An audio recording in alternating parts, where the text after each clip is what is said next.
ये एक दिल हिला देने वाला वाकया है, और बिलखुसूस जब किसी हमवतन पर और किसी मुसलमान पर जब भी जहां कोई हमला होता है तो हमारा दिल भी लरस जाता है, क्योंकि हमारा दिल उनके साथ धड़कता है। कनाडा का माशरा कदरे दूसरे मगरबी ममालिक से तासुब से कदरे पाक नजर आता था, और न्यूजीलैंड भी उन्हीं ममालिक में आता था। लेकिन अफसोस है कि इन दोनों मकामात पर भी कुछ ऐसे वाकयात हुए जिसकी जितनी भी मजम्मत की जाए कम है। जनाब वाला, इससे पहले आप एक सीरीज ऑफ इवेंट्स देखें और फिर हम अपने आप को भी देखें कि हम कहां खड़े हैं। फलस्तीन आपके सामने है। अभी वहां की सिसकियां और चीखें बंद नहीं हुई। इंडिया की मां बहनें कश्मीर वाली, वो आज भी हमें बुला रही हैं। क्या कश्मीर से वो आवाजें आना बंद हो गई? क्या फलस्तीन की सिसकियां बंद हो गई? शाम, सीरिया, हर जगह मुसलमान का कत्ले आम है सर। और पाकिस्तान वो मुल्क है जो 70 की दिहाई में इस्लामी मुमालिक की क़यादत करता था, और आज ओआईसी से लेकर हर फोरम पर मुश्किल से हमारी बात सुनी जाती है। हम गिनती में ही नहीं है, जो मैं साफ कहूंगा और आपको भी पता है। तो वो मुल्क जो वाहिद इस्लामी एटमी ताकत है, जो 70 की दिहाई में पूरी दुनिया को लीड करता था, चेयरमैन जुल्फिकार अली भुट्टो चेयरमैन थे और इस्लामी सरबराह कॉन्फ्रेंस के, आज वो मुल्क, ठीक है हम मजम्मत कर रहे हैं, हमें करनी भी चाहिए, लेकिन सर इतनी दबी हुई आवाज में नहीं। चलें, कनाडा से बात हो सकती है, चलें न्यूजीलैंड से बात हो सकती है, कश्मीर से बात नहीं हो सकती। जिसने कश्मीर पर हमला किया उससे बात नहीं होती, वो नहीं करता आपसे बात।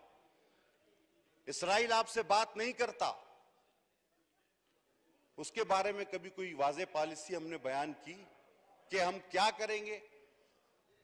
सर 52 साल की मेरी उम्र है, जब मैं बच्चा था उस वक्त से दुआएं मांग रहे हैं, या अल्लाह फलस्तीन को आजाद करा दो, कश्मीर को आजाद करा दो। मुझे हबीब जालिब का एक शेर याद आता है, बहुत मैंने सुनी है आपकी तकरीर मौलाना, मगर अब तक नहीं बदली मेरी तकदीर मौलाना। हजारों मिल के फलस्तीन के लिए क्यों नहीं लड़ते, फकत दुआओं से नहीं कटती जंजीर मौलाना। बहुत मैंने सुनी है आपकी तकरीर मौलाना। मेरे भाई और हम, हमारे सबके दिलों में यही आवाज है, हमारे दिलों में भी यही आवाज है। लेकिन ये रियासत का फर्ज होता है, ये भी मैं आपको बताता चलूं, ये रियासत का फर्ज होता है। जनाब एक और चीज जो इंतहाई अहम है, और मैं चाहूंगा आप गौर से उसको सुने। हमारे बहुत सारे दोस्त ममालिक भी हैं, इंतहाई करीबी दोस्त ममालिक, जहां मुसलमानों के साथ वो जुल्म होता है कि उनकी इस्लामी डीफ्रेमिंग की जाती है,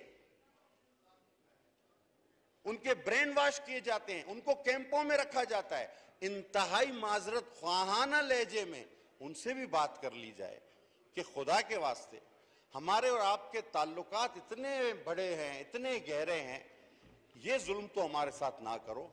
मैंने नहीं सुना आज तक कभी किसी ने उसका नाम भी लिया हो। एक बार पूछा गया तो हमारे प्राइम मिनिस्टर साहब ने कहा था कि उन्हें तो पता ही नहीं, लेकिन दुनिया जानती है कि ये जुल्म हो रहा है।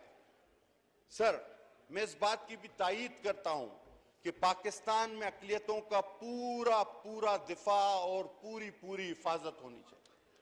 हम वो बात नहीं कर सकते जिसको हम खुद पूरा ना करें। पाकिस्तान में, दुनिया के किसी मुल्क में, इस ग्लोब पे इंसान इंसान है। इंसान से जो नफरत करे इंसान नहीं है। हर रंग का, हर नस्ल का इंसान है अपना। हमें सर एक एटमी ताकत होने के नाते, एक बड़ा इस्लामी मुल्क होने के नाते अपनी शनाख्त उस तरह बनानी होगी। हम आपस में लड़ रहे हैं, हम आपस में एक दूसरे को बुरा बोलते नहीं थकते, हम दूसरों की मदद क्या करेंगे? हम तो एक दूसरे को चोर और पता नहीं क्या कुछ कहते आ रहे हैं। हमने कहा किसी की मदद क्या करेंगे, हम आपस में ही नहीं बनते। अब तक तो सर एक वफ्द बन चुका होता, वजीर खारजा ऐलान करते, इसी कौमी असेंबली का अपोजिशन और हुकूमत पर मुश्तमिल, जो कनाडा जाता उनकी दिलजोई करता, जो न्यूजीलैंड जाता, जो कश्मीर जाता। लेकिन सद अफसोस कि ये इस्लामी एटमी मुल्क अब अल्लाह के नाम पे दे दो बन गया है सर। थैंक यू, बहुत थैंक यू, थैंक यू।